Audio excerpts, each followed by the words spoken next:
உங்கள் குற்றங்களை அறிக்கையிடுங்கள். யாக்கோபு 5ஆம் அதிகாரம் 16ஆம் வசனம். நீங்கள் சொஸ்தமடையும்படிக்கு உங்கள் குற்றங்களை ஒருவருக்கொருவர் அறிக்கையிட்டு ஒருவருக்காக ஒருவர் ஜெபம் பண்ணுங்கள். நீதிமான் செய்யும் ஊக்கமான வேண்டுதல் மிகவும் பலனுள்ளதாயிருக்கிறது. நாம் நம்முடைய வாயின் வார்த்தைகளினாலேயோ அல்லது சில சூழ்நிலைகளில் செய்யப்படும் நம்முடைய செய்கையினாலேயோ ஒருவருக்கொருவர் குற்றம் செய்து விடுவது சகஜம். ஆனால் இதற்காக அநேகர் வருந்துவதில்லை. சிலர் கர்த்தரிடம் தங்கள் குற்றங்களை சொல்லி வருந்துவதுண்டு.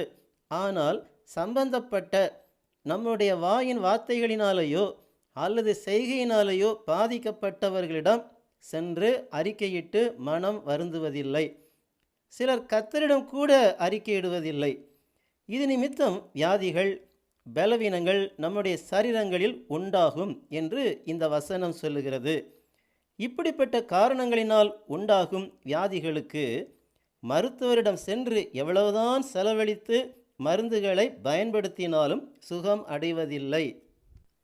பல விசேஷமான ஊழியர்கள், வரம்பற்ற ஊழியர்கள் என்று எண்ணி அவர்களிடம் சென்று ஜெபம் பண்ணினாலும் சுஸ்தம் அடைவதில்லை.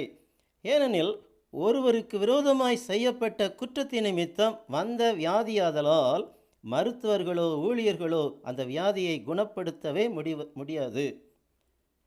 நாம் தியானித்து கொண்டிருக்கிற இந்த வசனம் சொல்லுகிறதின்படி கர்த்தருடைய வார்த்தைக்கு கீழ்ப்படிந்து நம்முடைய செய்கையினால் மனம் பாதிக்கப்பட்டவரிடம் சென்று நமது குற்றத்தை அறிக்கையிட்டு மனஸ்தாபப்பட வேண்டும்.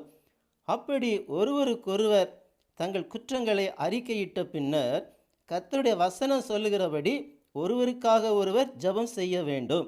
அப்பொழுது நம்முடைய சரீரத்தில் உண்டான வியாதியோ பலவீனமோ எதுவானாலும் சரீரத்தை விட்டு மறைந்து சொஸ்தமாகும் என்பதே நாம் தியானித்து கொண்டிருக்கிற வசனம் சொல்லும் சத்தியம்.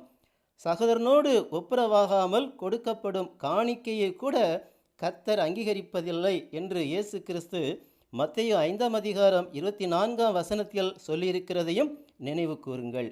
கர்த்தராகிய இயேசு கிறிஸ்துவின் நாமம் மகிமைப்படுவதாக. ஆமேன்.